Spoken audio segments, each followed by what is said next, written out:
Okay, folks, we are now live. Greetings, YouTube. Welcome to the Talk Show for Talkers recording once again. You'll notice that we have a new face on the screen. Point to this screen you're seeing now. Her name is Moira, so I've obviously got to do a little jiggery-pokery here. Right, that's better. Now you can see she's Kelly. Hello, Kelly Swanson. Hello, everybody. Okay, Hi, that's Kelly. me done. Great to have you there with us. That's me done. Nice to be here. I shall now hide myself because I go off screen for the rest of the broadcast. How do I do that? Stop my video. That's the one. I'm gone. No, I'm not. I need to hide myself. Hide self view. That's the one. Kelly, there'll be quite a lot of messing around during the next hour and a half. We never do anything smoothly. Good. Good. That's Kelly, the best. That's authentic. You a- just need to tell me when I need to mute myself or just mute me because you don't need me engaging in that particular conversation. We'll deal with that. Could you tilt your camera so that your face comes up in the screen a bit? I want to get your eyes on about the top third of the screen. Okay, what I'm going to do, so bear with me because I've got to open up my my camera adjuster, whatever you call it. So I will do that and get me up higher into the screen. And Ted, you're bear not with central. Me. Yeah. Okay, in here fact, we everybody go. needs to be in the center of their screens so that because I cut you down into, I'll show you if I point my camera at the screen. You can see what's coming up on the broadcast. We have an issue in that it wants me to close Zoom before I can go into my software. So how about that's better. Fine. That's good. I'll just sit up higher. Let me see if does Zoom give me any kind of controls? No. It will be your camera. Okay, well, hold on. You're about to get a screen. full-on chest shot. So hold on. That's the way we do it all Close the your time. eyes. That's the one. Maura, can you That's the stop shot. the YouTube live streaming? That's great, Kelly. That's perfect. No, that's perfect. We just went into content not appropriate for children. Oh, you're okay. You're okay. You're great. Okay. This is great. Does that work? Folks? That's better. That's what we do. We usually just tilt the screen a little bit. Yep. Tilt the camera. Yep. Right, so now this first segment is just Paul and Ted. So I will put you in the background. It doesn't mean that you're going to disappear, but you will disappear off the stream. That's all. You'll hear the waffle, though. You'll hear all the waffles, Kelly. Let's see now if I can get the right page. Interview and Will info. they still see me? Ted, Oh, we can still see you, yeah. You vanished. Okay. You are no longer visible on the stream. You're still here on the screen, but we can see you. Still see you, yeah. And you can see us, but I'm not on the screen at all, and you're hidden from the stream. Okay. Okay, so Ted, are you ready? I'm ready, Moira. 3, 2, 1, go. Hello, Toastmasters, would-be Toastmasters, listeners and friends. You're very welcome to the Talk Show for Talkers. Well, let's stop that there, Ted, because for some reason or other, I'm getting absolutely no audio. Okay, can we do sound check and visual check and adjourn until we're ready? Exactly that. But one has to get some audio, and I've... Oops. I'm going to make a cup of tea if it's okay. Will you be ready in a minute? Bear with me. I was all ready, I thought. Yeah. But then for some reason or other... The Sergeant-at-Arms checks out all of these things before the meeting starts. The Sergeant-at-Arms makes sure that everybody's video is in the right place and that everyone's audio works. And when the meeting starts, we don't have any of this, do we, listeners? No. Hello, Toastmasters, would-be Toastmasters, listeners and friends. You're very welcome to the Talk Show for Talkers. Well, let's stop. That's that weird. That was very good, Moira. That's absolutely weird. It's working, but it's not working. Hello, Toastmasters. I'm getting... Hold on, I'm going to... I don't know what to do with this. Let's start again. Oh, I see. Okay, got it. I see what's happened. Don't know how the hell that happened. Okay, where'd you all gone? Hey, folks. I'm here, Moira. Paul, where are you? I went away. I got fed up. Well, unfed yourself. Thank you. Kelly, I should have mentioned to you that Paul O'Mahony is actually the Sergeant at Arms. All right, Ted. We are Go ahead, ready. Moira. 3, 2, 1, go. Hello, Toastmasters, would-be Toastmasters listeners and friends. You're very welcome to the Talk Show for Talkers on irishtalkers.com. Our email address is info@irishtalkers.com. You can also find us on Facebook as the Talk Show for Talkers, and we look forward to your comments, your questions, your feedback. Indeed, we regard these as evaluations. These are the lifeblood of this show. You give us the fodder to be able to put on next week's show.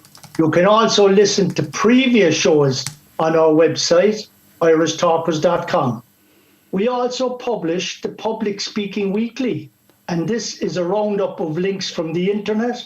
It's all about Toastmasters, it's about public speaking, it's about confidence, leadership, special stars that we may have on the show, conferences. So look out for the newspaper link on our website.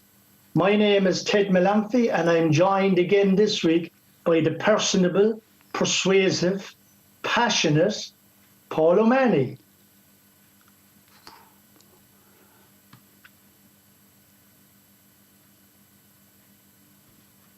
Listeners, it's very nice to have your attention, and I hope you're going to find it worthwhile to listen to this episode of the Talk Show for Talkers. Thank you, Paul. Salubrious as always. And on today's show, we have the usual mix. We will have a thought for the week. We will have a word for the week.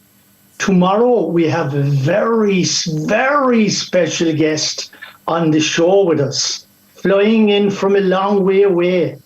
Doesn't have to quarantine. We've organised all that kind of stuff for special guests. So tomorrow, you'll have to come back tomorrow because you're going to be meeting somebody that you're going to be meeting later on in the year. But we're going to be doing an interview with this person first. In the third part of the show, we're going to have Paul is going to be telling us how to make your speech contest more attractive by holding a conference. So it's not just a contest, it's a full day's conference. So how about that? And I'm going to give you my thought for the week now.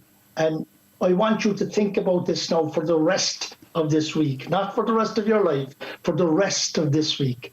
Life is better when you stop criticizing the faults. Look for the beauty in the flaws.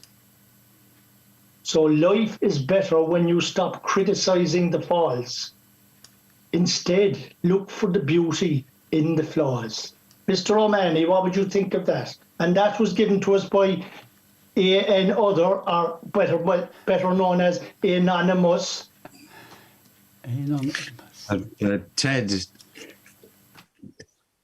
I have mixed feelings about the quotation, I have to admit, because on the one hand, there's the beauty of talking about the flaws, and there's something attractive about talking about flaws as opposed to dreadful features or things that are very unpleasant. I mean, I think you have some flaws, Ted, and I never mind running into them because they're part of your character, your personality, and they tell a story about you. And in that sense, I think all the listeners have flaws as well. So it's all very attractive from that point of view. But if we take it from another point of view, which is that you shouldn't go around criticizing things, you run into a difficulty that there are some completely unacceptable conditions in society under which people live. And the difficulty with the quotation is that it might lead people to think that it's better if they stop criticizing it and look for the flaws in the fact that they simply don't have enough money, or that they simply have lost their job, or that they simply got COVID. So I think it's I have mixed reaction. That's my gut reaction to that quotation, Ted. I wonder Nice, what Paul, your and reaction is. just to answer you, I'll try to answer you with something that I read one time. It's about experience, and it goes something like this. Our biggest experiences are, we learn by our experiences, particularly the faults we make. You learn more from the mistakes you make than you do from the things you do right. And our biggest learnings in life are the mistakes we make. So what it goes something like this. We gain our experience from mistakes. And I forget what the rest of it is, but is it you? I think you'll get the gist. I do. I get the gist. That's a good word. We should make that the word of the week at some stage, the gist of something. No, I have no difficulty with that, Ted. That's very sensible. We learn through mistakes. I mean, there's people quote often Edison, who, made 2,000 mistakes till he invented the light bulb. And that's often sort of quoted or balderdized. Is that the right word? Balderdashed. Anyway, the main thing is that's easy. Now, the quotation wasn't the same as that, though. No. You just go back to your original quotation for a second. Life is better when you stop criticizing the faults. Instead, look for the beauty in the flaws. Well, it's better not to criticize too much the faults in other people. But it is a good thing to criticize the faults in society as a whole. And there are all sorts of things happening in the world which are unjust, to put it mildly. So long as we just talk about what your perspective on it, then I'm very happy about it. I mean, after all, those kind of quotations can sometimes be seminal. They can certainly bring in new thoughts for the future. They can open up new pathways. So the word of the week this week, listeners, which is a regular feature on this show, is seminal. S-E-M-I-N-A-L. Seminal. Now, it has two remarkably different meanings. And today I'm not going to concentrate on the scientific meaning of it, which has to do with semen, which I'm not going to talk about, but I'm going to talk about the extent to which you can talk about a set of ideas as being seminal. That means that they open up future developments. So you can talk about somebody having made a seminal speech about, well, we were talking about injustices in Ireland. And that means that in some sense that their speech was a kind of leadership speech, or part of it at least involved opening up new vistas, new ways of looking at things, had an influence on the future. So to say that somebody in their book, Ted Melanphy in his recent book, The Apoplexy of Humor, the apoplectic development of humor in County Cork in Ireland, this seminal work has transformed the way in which people have written about humor in Irish counties. That would be quite influential, wouldn't it, Ted? It would. It sounds lovely, Paul. Yeah. So seminal. Don't use it in a speech.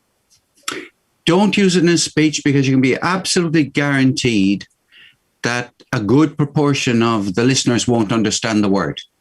Okay. They won't have heard it before. Some of them might be scientists and think you're talking about the meaning of the word, which I'm not going to refer to. By the way, I got a question for you, Ted. When do you think the word seminal entered the English language? 16th century. Look, listeners, he's wrong again. He's centuries out. No, 15th century word. About that far old, Paul. That's only 1 century. What's a century? I know, and that's good for you. That's pretty good for you. That's a pretty fine performance there. Well, look, I think we should get off stage, don't you? I think we better prepare ourselves for tomorrow's very important episode, don't you think? Okay, well, I just want to remind our listeners again and our viewers, please come back tomorrow, because we have this special guest that I told you about, In fact, our YouTubers have already been given a glimpse because somebody else gave the name away and all, something that we never do. We like to keep people in suspense so that they'll come back tomorrow. So come back tomorrow because we've got a special guest. See you then. Bye. Bye. So what's this about YouTube and YouTubers, Ted? I didn't see any red flags or green flags or yellow flags there, Paul, did you? Now, Moira's asleep. I think she had a glass of red wine at There's a yellow flag up at the moment. Oh, I didn't see it, Maura. I did a silly thing. Oh, yeah. Right, that's okay. Paul was on the ball anyway. I know what I did. I'm not really sort of with it today. I turned my video off. If I turned my video on, you would have possibly seen the yellow. No, you wouldn't. we could not. Oh, no. We didn't see it. It doesn't matter. Sort of. It doesn't come out terribly well. In fact, the yellow disappears. I need to get rid of my background. Well, Ted and I don't need timekeepers on the first few episodes because Ted has an intuitive feeling of when we get to... So, Kelly, you and I will be up next now. We'll do a blur instead. That's better. That shows now. Okie dokie. Now, let's see where we are. I better not do that. Let's go back. I'll hide myself again. While we're getting ready, Kelly, I'd love to know, what did you think of that first bit as a matter of interest? I loved it. I found it very interesting.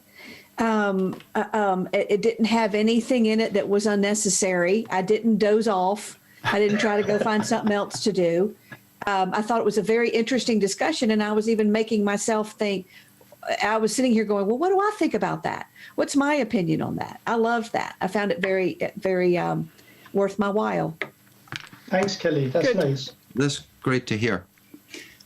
By the way, Ted, you have to sign in to the app which is connected with the district conference. Okay. The reason you have to do that is that Kelly is there and her session is there. Oh, fantastic. I didn't know that. Is that where my session is? Well, it's on the app.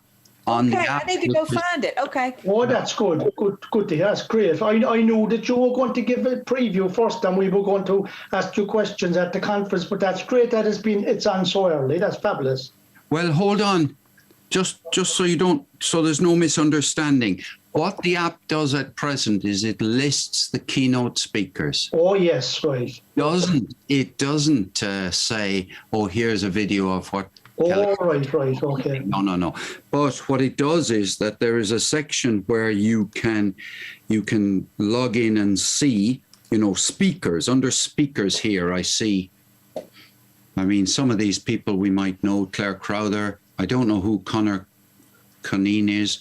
Jessica Brighton Felt. I don't know who she is. We know Claire Crowther, all right. We know Teresa Jukes, at least. Teresa Jukes. Tony Fasulo. Now we go down through all of these and we get to Kelly Swanson, who's a motivational speaker. So there you are. Paul, I think you're reading that upside down there because Kelly should be up on top of the list. Will you? Please, Paul, will you turn your phone around the other way? Enough of this chatter. Chatter is not... Yeah, let's go, Mara. Ted, are you ready to start? Yes, I'm ready. 3, 2, 1, go. Hello, Toastmasters, would-be Toastmasters listeners and friends. You're very welcome to the talk show for talkers on irishtalkers.com. I'm not going to say too much more. I know you've been waiting anxiously since yesterday evening when I announced our special guest, and our special guest is Kelly Swanson. Welcome, Kelly. You are so welcome to the talk show for talkers. It's nice to be here. And it's neat how there's no other group on the planet that makes you feel as welcome as a Toastmaster group. And even virtually, I can still feel the warmth. So thank you for that. It's nice to be here. And thank you, Kelly, for those lovely words. And it's fantastic to have you here with us. And what you and I are going to be doing for the next 10 minutes or so, Kelly, we're going to be exploring your Toastmasters journey thus far. It's a short one. Well, we only have 10 minutes. If you have 10 hours, we'll give them the longer version. Well, and do you want me to just jump in because it's a? No, there'll be no jumping in because first of all, the pool has been drained. So you'll either break your ankles or break your neck, one or the other. So I'll be asking you 5 questions. Now, the beauty of this actually, Kelly, is when you listen to it later on when it's broadcast, you'll be saying there was more than 5 questions there. But significantly, these are 5 questions that every Toastmaster who has ever been interviewed on the show has been asked. And we've had from the CEO to the newest Toastmaster. But it's the answers. The seminal answers that we get. They are so beautiful. That's the important thing. So I think most people know that you're a famous comedian. You're also a business coach, is that right? Yes, sir. I wouldn't say famous. People on the street don't know who I am. You'd be surprised. On a while, I'll go and get some of the people in from the street. But I have been fortunate enough to make a living with my art. Beautiful. And it's funny because I'll try not to ramble. So many people see me as the funny comedian because I'm funny. And I always in my head go, but no, I'm the storyteller. The funny's by accident. I'm the storyteller. That's what I am. So I always find that interesting. Yeah, storytelling. 2 beautiful things you spoke of there, because once you have humor, once you can make people laugh, you're a priest, you're a surgeon, you're a physician, you're a counselor. Once you make people laugh, you can do so much for the world. Yes, it's open very up important. Place. Sorry. Yes. So, Kelly, what brought you to Toastmasters? Y'all found me first. And y'all is a word we use in the South. And don't count my ums and my so's. No, nothing like that. Toastmasters found me first. I was already speaking, and a group had me said, come speak to our chapter. And I had no idea what it was. And I fell in love with the people. And I thought, oh, that's just here. That can't be everywhere. And then another one asked me and another one asked me. And I'm going to say it in the most gracious way I know how. I often don't feel like I fit in a lot of places in my life. And I've been that way my whole life. And I feel like Toastmasters was the place where I finally fit in. I'll just leave it at that. And then because I was speaking so much to Toastmasters, it was actually my husband who said, you really should become one of them. If you're going to speak, have more credibility and understand what they're all about. So our whole family joined a local chapter. My son was homeschooled at the time, so he would come with us, and we fell head over heels. That was the beginning of my journey.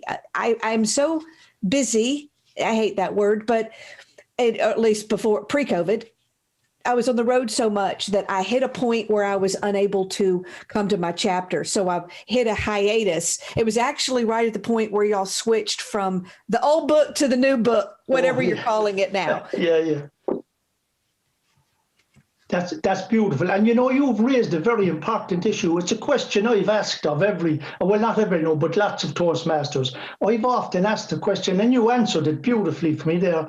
Do we seek out Toastmasters, or does Toastmasters seek us out? I mean, you gave a lovely answer there. As you said, Toastmasters found you before you found Toastmasters.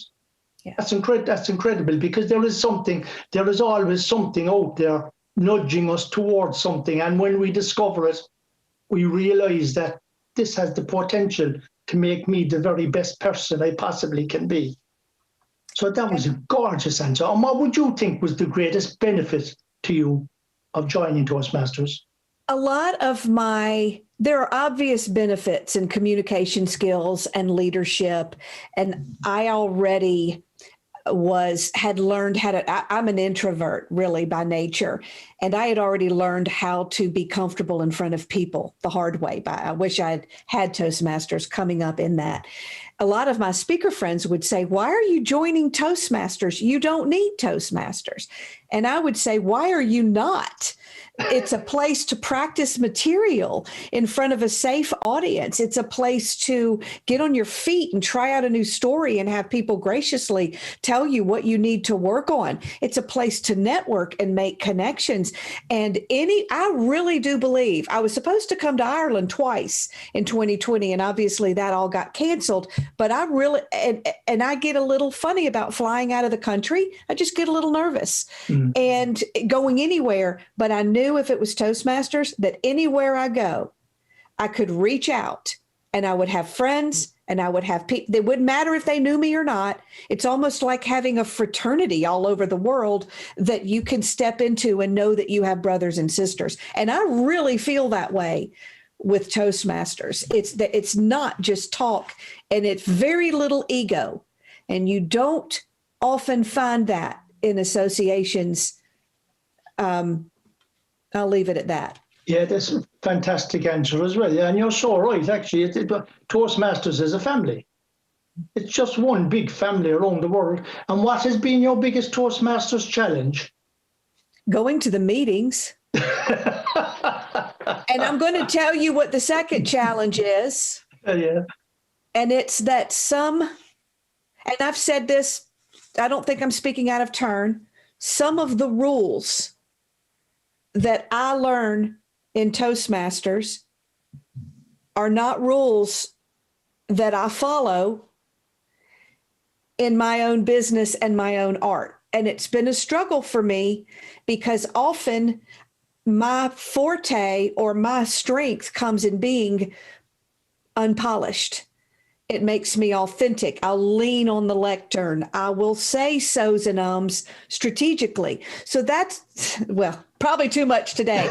That's been the hardest thing. And I'm a big believer in learn the rules and then you can break them.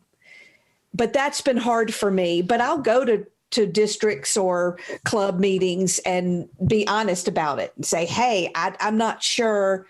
Because in my world as a motivational speaker, to build trust in a very short amount of time, I need people to feel like they know me and that I'm vulnerable and authentic and real. I always say speeches are not performances, they're conversations. And so if you wouldn't do that in a regular conversation, why are you doing it on stage? Excellent, yeah, excellent. It kind of reminds me of if your best friend spoke to you sometimes the way we speak to ourselves, they wouldn't be your friends very much longer, would they? Or at least you wouldn't keep them as friends. So here's your opportunity. So the next question follows on beautifully from your answer. If you could, what would you change about Toastmasters? In fairness, it's hard to make a judgment on what you would change when it's been a good bit of time. And I haven't seen the new, whatever they're calling it, pathways, whatever. I made it through my first book and then everything changed. So take that with a grain of salt. If I could change one thing, well, I'd tell them to let me be a member, even though I don't belong to a club right now. I said, let me give you my money and still be a member and hop around. And, they're like, no, you really have to have a club that you have ownership in. I can't say there's anything I would change about it because it continues to evolve and it's not stagnant, and the people are, I've never seen some people be so involved and eager and ambitious to reach the next level of their, if I wish more people knew about Toastmasters, and I wish there was more of a connection between the Toastmaster world and the speaking community. Right. That's good. Yeah. And that's a fantastic suggestion, actually, because we come across this all the time, and you've hit the nail on the head there. We're a communications organisation, yet we don't communicate our Toastmasters brand as well as we possibly could. But you are definitely making a huge impression today, and what you've just said there about not enough people know about Toastmasters, that's going to shake people up, and let's hope it's going to bear fruit for us. I'm sure it will. When I'm in an audience teaching about strategic storytelling, especially in front of a group like IT or computer professionals, I'll tell them, I know this idea terrifies you. I know you're comfortable behind your computer. You need to find your closest Toastmasters club. And I'll even ask, is anybody in the room a Toastmaster? Because I have friends. I go, hey, Yes. high five.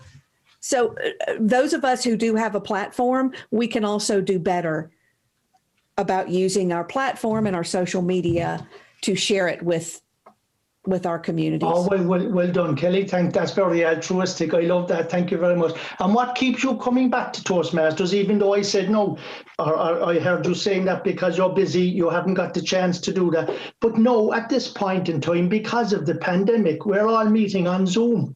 You can, if you wish, you can become a member of Blarney Toastmasters in the shadow of Blarney Castle. I agree. And that's going to be my plan moving forward if we stay, depending on what we do here in the United States. And when COVID hit, I did a massive pivot in my business and became even busier. Don't hear me say more booked, but even busier. Undergoing that massive shift. So unfortunately, it had to take a back seat. But I agree with you. We always need to be working on our material, and Toastmasters is the place to do it. And there will always be a need in my life for a group of people who can help me do that. And that is perfect timing. And thank you, Kelly Swanson, for being our guest this week on the Talk Show for Talkers. And we're going to be chatting again, Kelly, and we're going to give you the opportunity to tell us about some of the creativity that you've come up with in segment 4, if not even in segment 3, because Paul is going to be talking to us in segment 3. And you might be asked to give an answer or two in there as well. So thank you very much for being a wonderful guest. You're welcome. Thank you for having me.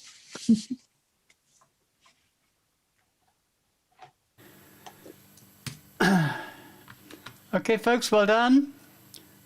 It was all pretty good. Kelly, Ted mentioned Blarney. Have you ever heard, by the way, of a thing called the Blarney Stone? Yes, he asked me that earlier. All right. Okay. So you do. Yeah. And you know that the route to becoming even more successful as a motivational speaker is to kiss the Blarney Stone. He did tell you that, did he? He did not. He was holding back on me. Right. It's how you get, and this could be useful to you. It's how you get a thing called the gift of the gab. Now you get the gift of the gab. Now you have to wait till the stone is able to be kissed, but you could metaphorically kiss it in the meanwhile. So you bend over backwards, held by 2 burly men, and you kiss the stone. Now you're up on top of the ramparts of a castle, and the stone has huge unknown origins. But that would be good for your comedic life as well. So I think there's actually, Ted touched on it there. You know, Blarney is a club that will be online all next year. So we will be able to be a place where you can practice your material. And it's an Irish audience, so with a different kind of sense of humor. So it helps you get to the international level, if you like, because it won't just be America. So I'm the head of membership in the club. So I just give a small little advance notice. I will be doing my best to recruit you for exactly what you said. It's hardly any money to join. And so we can have a chat sometime soon. And I'll send you the application form. And do you know how many Toastmasters tell me that? Do you know how many clubs? One, I will say though, there is an appeal in coming to you all of you. I'm trying to use a word other than y'all, because as a storyteller, you even on this call, you all have such a masterful way of phrasing language. And being around that will make me a better storyteller. You don't find that in all play. I can't even find a lot of speakers who want to really phrase the line, like who want to work on the craft. They're like, oh, I'm already good enough. I just need to go figure out how to sell. Folks, I hate stopping good conversation, but No, you're okay, Kelly. It was. we will be reverting to this kind of topic in segment 4. Yeah, we will. I'd rather, it's always best the first time it comes out of your mouth rather than trying to repeat something you said earlier. So let's save it up for then, okay? So we're going on to Paul's segment. Ted, Yes, Moira? Are you clued up as to what Paul is talking about? Yes, how to make your speech contest more attractive by holding a conference. Okay, so you ready to go? 3, Yes. 2, 1, go. Hello, Toastmasters, would-be Toastmasters listeners and friends. You're very welcome to segment 3 of this week's offering of the Talk Show for Talkers. Our email address is info@irishtalkers.com. I know this is the part you've all been waiting for. Mr. Paul O'Mahony. And Paul is going to be giving us, or he's going to be illuminating this week, how to make your speech contest more attractive by holding a conference. Over to you, Paul.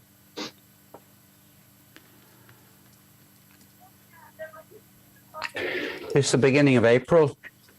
Well, technically, it isn't quite the beginning. And many Toastmasters, many of you, have been at speech contests.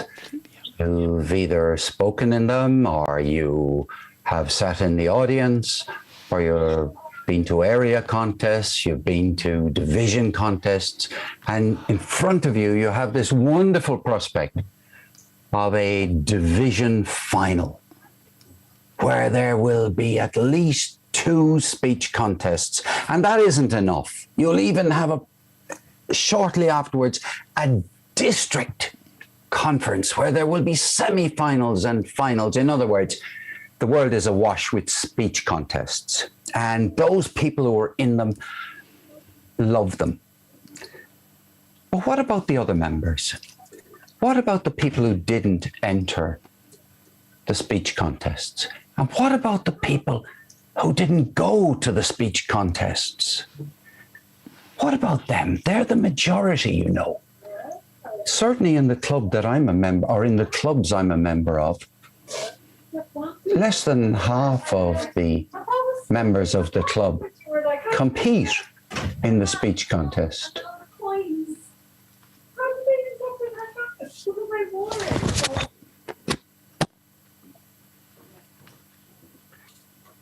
Guys, can you keep your voice down, please? Or else go in the kitchen. Sorry. Okay, we'll re-record, Moira. That was my wife. Yeah, just continue from where you were if you want. Play me in, then I'll carry on. Okay, well, I carried on recording, so we'll have to go back. So hold on. Yeah. Bear with me a second. Let's just... Guys, can you keep your voice? Let's see, I'll take you back to...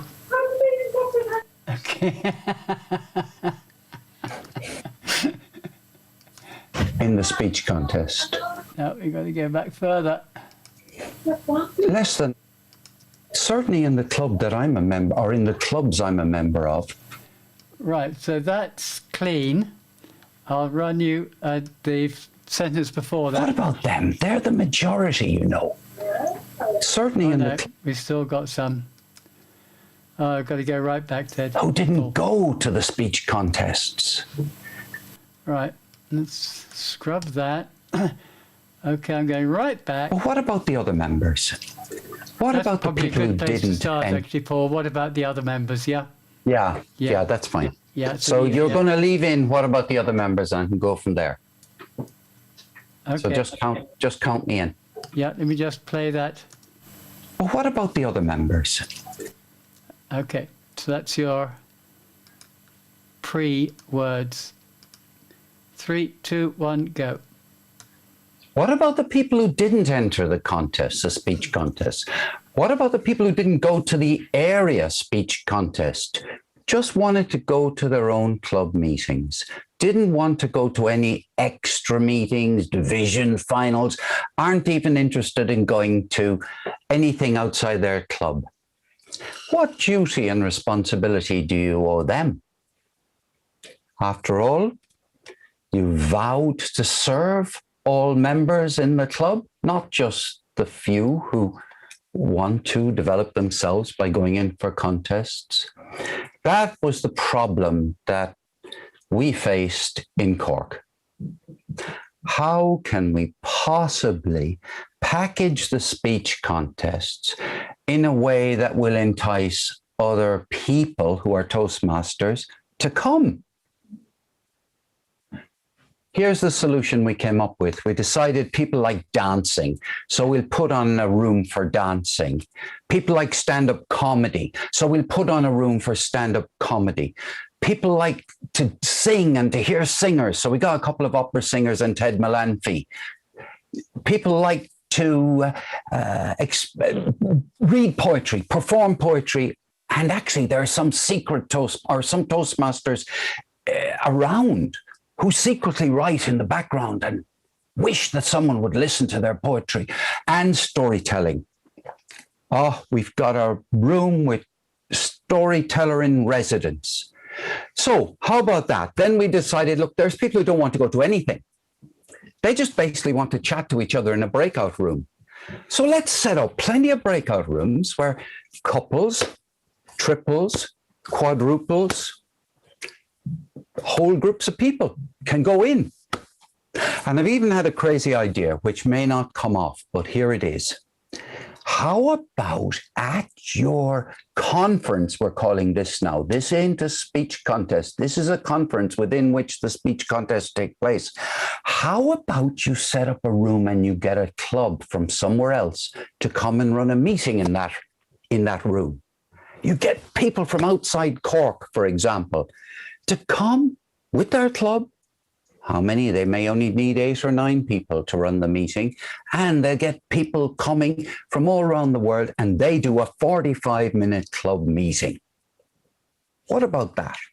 And then look, we got some great speakers in Cork, but look, let's get some stars from outside Ireland. Let's get someone over from America.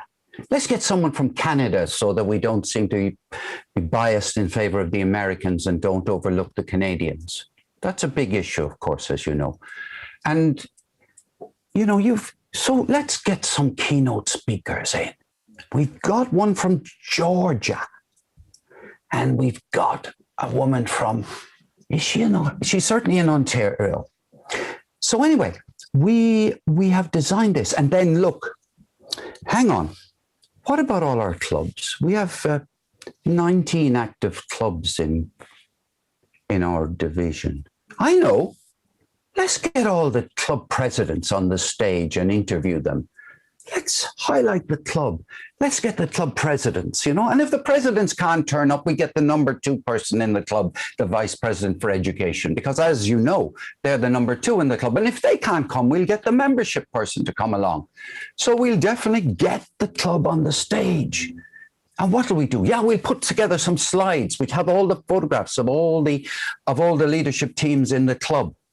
And we'll have a slideshow. Now, look, listeners, what I'm looking for is how on earth can we make our speech contest day really interesting? They're the only ideas we've come up with. Now, look, if you could possibly help us by phoning in or getting on your bike and cycling to Blarney and dropping a letter, handwritten letter in the post box to Ted Malanfi, care of the local pub would do, even if they're not open. They'll have a contact with him. But if you can give us some advice, you see, because on the 24th of April, I might as well just finish the absolute obvious plug. This is called product placement online, you see, 24th of April, Saturday. It'll run from, well, if you count the first hour where everybody is arriving, taking off their shoes and stretching and getting all ready for the 10 o'clock start, from 9 till 5. There's a song, isn't there, from 9 to 5, Ted? Is there a song called From 9 to 5? I think we might have. Your Dolly Parton. Yeah, couldn't that be the theme song of the conference then? Oh, it sounds very good. That's a great idea. Well, look, you're the singer in residence. I'm not, for God's sake, don't be giving people the wrong idea about me. First of all, you said I was falling out of the pub. No, we're telling them I'm a singer. The only singer on our machine, Paul, was the sewing machine. See, listeners, there's modesty for you. That's the thing about Toastmasters. They really, really prefer to highlight other people than themselves, you know, and that's a great feature here. So look, guys, that is the feeble efforts of the team in Cork to make the 24th of April, which is 2 speech contests, 8 contestants in each, be attractive to people who wouldn't normally come. So that's all I have to say, but it is an issue, isn't it? But I'm going to ask Kelly Swanson, our fantastic guest for this week, Paul. Kelly, would you think it's a good idea to turn a contest like that into a conference? Oh, most definitely. I think it's absolutely a brilliant idea. Yeah. Well done. Yeah, we're going to have a storytelling corner, and we're going to have, there might even be a bit of Irish dancing, who knows? There'll certainly be workshops. I'll be running a workshop on the new Speechcraft, the digital version of Speechcraft. So I'm looking forward to that. I'm beavering away at the moment with slides and videos and things like that, so that should be good. And I suppose that's a nice segue, Mara, to finish up segment 3 for this week. So come back again tomorrow, because tomorrow we're going to be speaking with Kelly Swanson. In fact, I'm going to change that. Kelly Swanson is going to be speaking with us, which is a big difference. See you tomorrow. Bye-bye.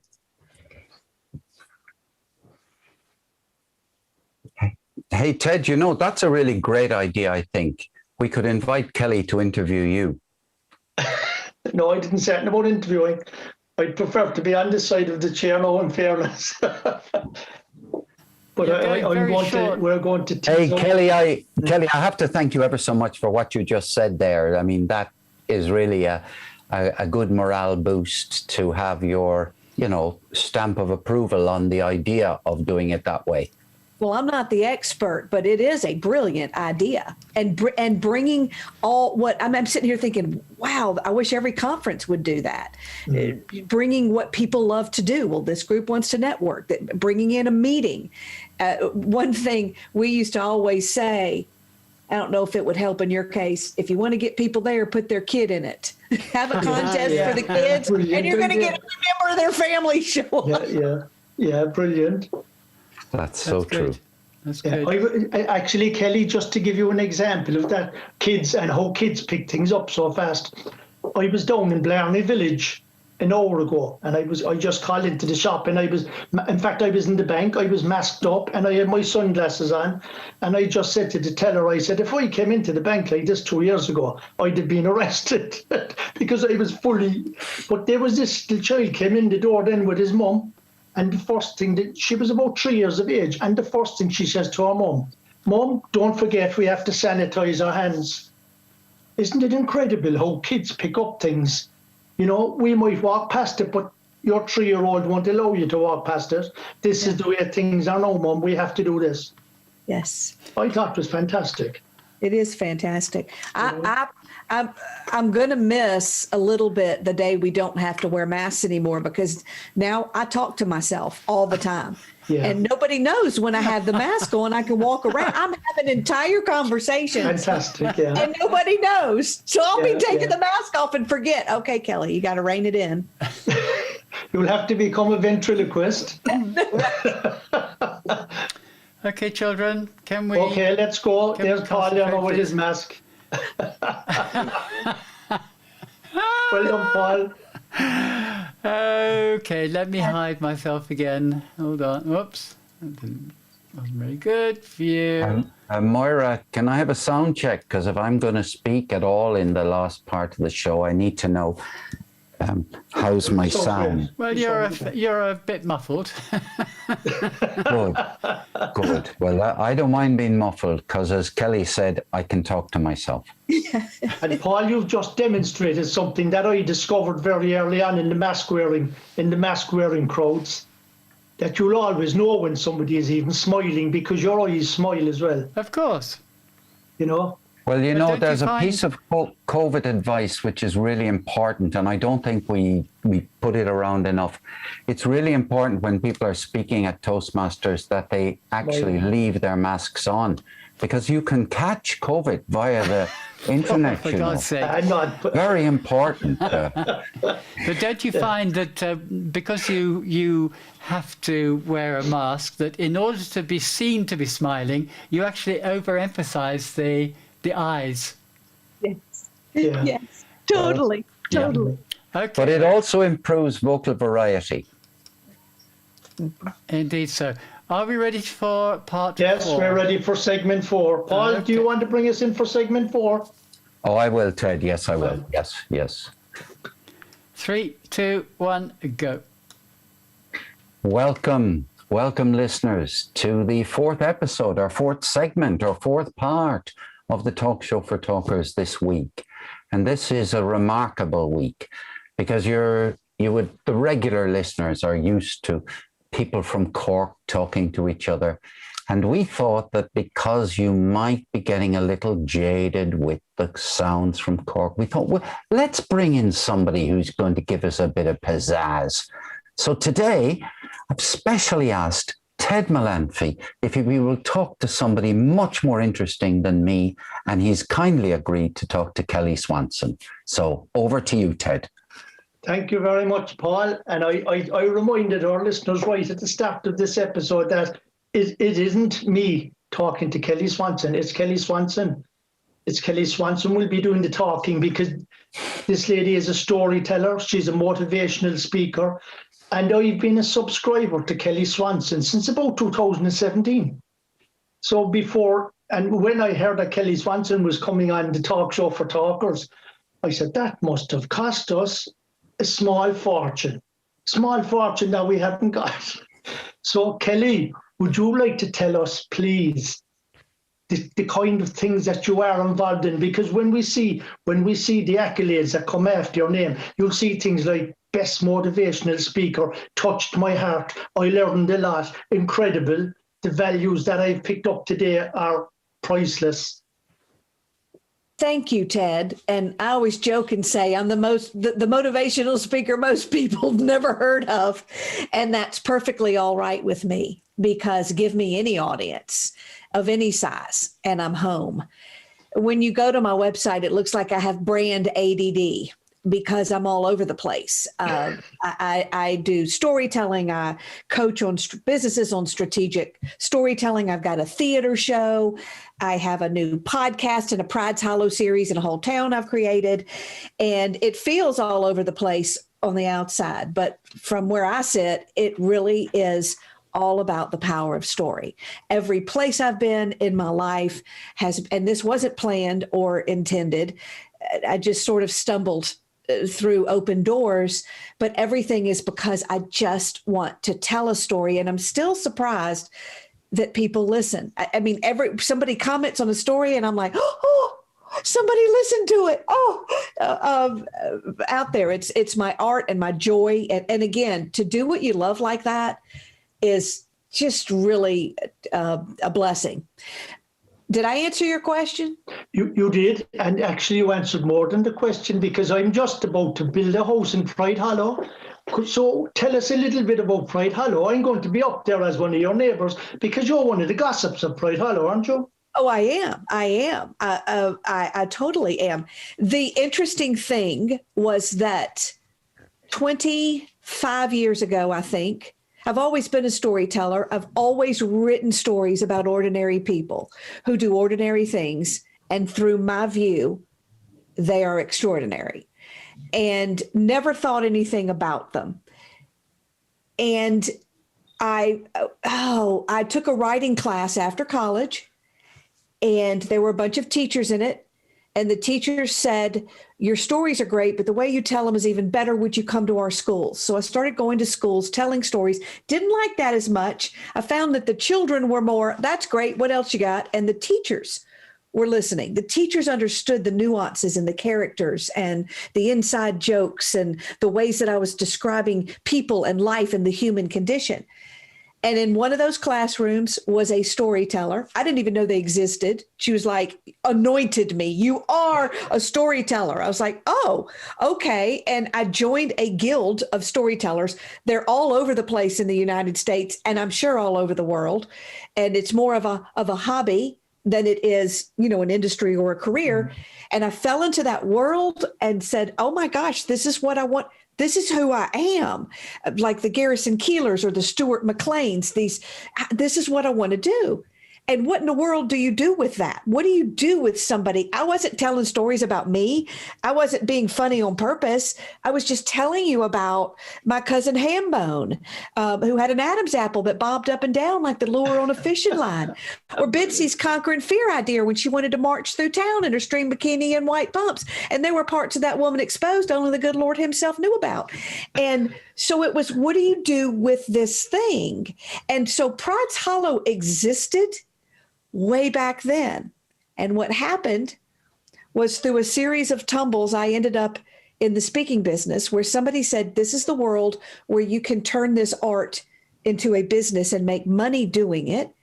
And I took one look around and said, uh-oh, what I do is too different. I don't look like the others. I don't sound like the others. Their teeth, they're so white. Everybody looks so perfect. They're tan. I don't fit here. And I buried my entire town and all of my characters and became something different and missed them every single day of my life. And this is not a depressing story, because they would sneak in. Their stories would sneak into my speeches, and I found who I was. And I became, who I already was. So I was not just this incognito narrator. There was now this character that was me. And when COVID hit, and I'd done everything I knew to do in the traditional way to make business, I had a epiphany, whatever you want to call it. I said, I've done everything I know I need to do, but life is short. And I don't want to die without doing what I know I was supposed to do. And I don't know if it'll make money. And I don't know if anybody will come. And I don't know if they want to hear it. But I have to do this. And I'm going to do it now. And so I started I brought the characters back to life. I started a Pride's Hollow series. It feels like it's starting over again. And I apologize for rambling so much. But then I had another idea. I haven't fleshed it out completely, but I thought, what if Pride's Hollow could be more than just stories? What if it could be a cyber town that people can get houses in, and that people can network with their neighbors? And what if we had a elected mayor and had a election? And what if we had a parade? And what if we bring the people into this? It's the town you never want to leave. And Ted, thank you for bringing it up. Sorry, my answer wasn't more succinct, but you stumbled into my life's journey. And that's what I'm building. It's hard to build a town when you only have a few people in it. So, but I'll get there. I'll get there. You're doing a fantastic job. Mark Twain comes to mind, insofar as Mark Twain said the two most important days in your life: one, the day you were born; two, the day you find out why. You have certainly found out why you were born. And do you know what the chances of you being born at all in the first place are? Mathematically, do you know what the chances of you being born are? 400 trillion to 1. I don't even know how many zeros make up a trillion. But that's how, when they say you're unique, that's how unique you are. 400 trillion to one. And Mr. Smithers, would you like to tell us a little bit about Mr. Smithers? He's one of the main characters. Is it Smithers or Swithers? Old Man Withers. That's it, yeah. In Pride Hollow. When I know that this is going to be my next theater show, Right. the first one, Who Hijacked My Fairy Tale, which just launched in January of 2020, is the commercial side. Kelly, I call it commercial. It's fun. It's silly. The next show will be Pride's Hollow. And I needed some glue to hold it all together, because there were all these vignettes, these characters that tap on my shoulder, and all these little things that happen. And I said to myself, there needs to be something, a premise that holds it all together and gives me a never-ending opportunity for stories. And I said, I know what it is. Old Man Withers dies, and he leaves all of his money to the town, an inheritance, on one condition, that people do something brave. And each story is what they did to try to earn their money. So the show became more than just my stories. They're stories about bravery and courage. And I don't think I will ever run out of ideas for that. Kelly, can I just, I'm very interested in, Incredible. I'm very interested in storytelling for businesses. Yes. And you mentioned earlier strategic storytelling for business. Could you give us a short introduction to what that means to you? Sure. Stories, in the way that I've been talking about them up until now, have been about entertainment and making people feel something. But stories hold great value in the world of business, because I can't make the case for it in this short amount of a time, but everybody's in the business of persuasion. Everybody's trying to impact and influence someone to do something. And the key to that is not in what you make them think, it's in how you make them feel. And your best tool to persuade and influence is not your data, it's your story. And there's research to back it up now. And that's why I call it strategic storytelling. It's the art of writing stories that mirror your buyer in a way that influences them to take action. There's a very key phrase you use there, and I know that you could unpack it, and maybe you will at the conference, at the District 71 conference. But that little phrase about mirroring your buyer, could you just give us a sentence or two about that? Because that may have stopped the listeners in their track and say, what does she mean, mirroring the buyer? Story gives you the ability, when you tell a story and you mention an emotion, for instance, my brain automatically starts going through its database to find that a time when I had that same emotion automatically. And therefore, while you're telling your story, I'm stepping now into mine, and I'm taking your journey and mine at the same time. That could be unpacked. It's very powerful. And so therefore, when I want to impact my buyer, I'm going to choose a story with emotions in it and characters in it that reflect what my audience is going through, what they're feeling, what pain they're experiencing, and what desire they want to reach, and what emotions are attached to it. And yes, it is exactly what I will be talking about at the conference, as well as with the free resources I will be giving in addition to my online conversation, if you will. We're so looking forward to that. That's fantastic. That's brilliant. And this has been a lovely conversation, and I love the questions that Paul was asking you as well there. And what it reminds me of, actually, Walt Disney said it all started with a mouse. For Walt Disney, it did.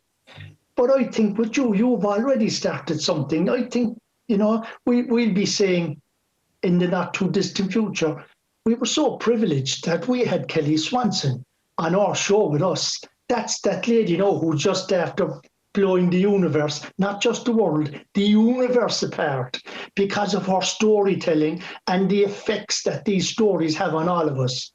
But Ted, everybody has a story. And people think it's not who tells the best story. people always say, is this the best right one? Is this the best one? Is this? And I'm like, you're asking the wrong question. Yeah. Is this the right story? Because somebody somewhere needs to hear your story. And it stops so many of us because we think we're not good enough, or the story's not going to be good enough, or it's not exciting enough. And that couldn't be further from the truth. Every single Toastmaster has more than one story. And if you learn to put it together and craft it in a strategic way, it will have as much impact as any story I will ever tell.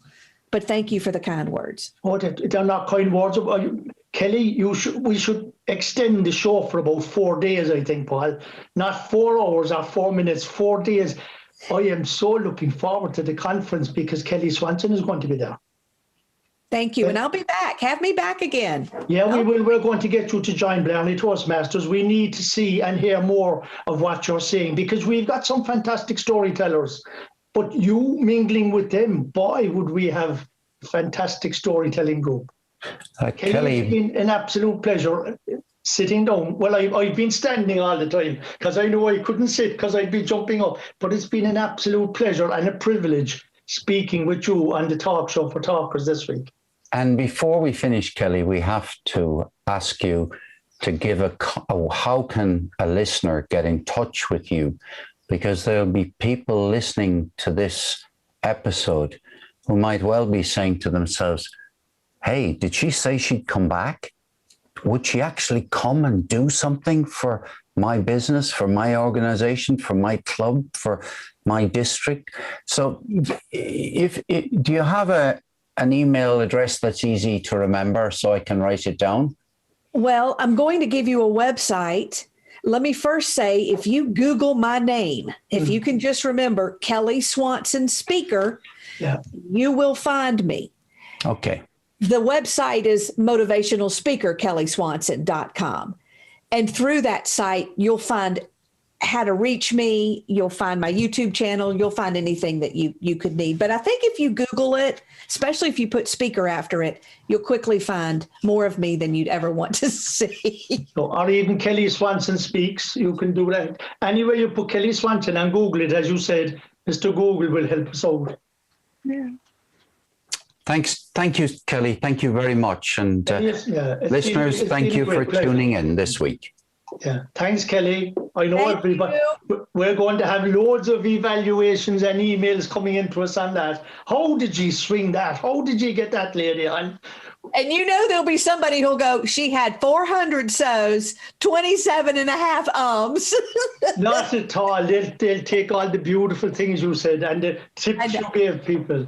I know, because we'll have to get you over to Kiss the Blarney Stone. Paul wasn't joking.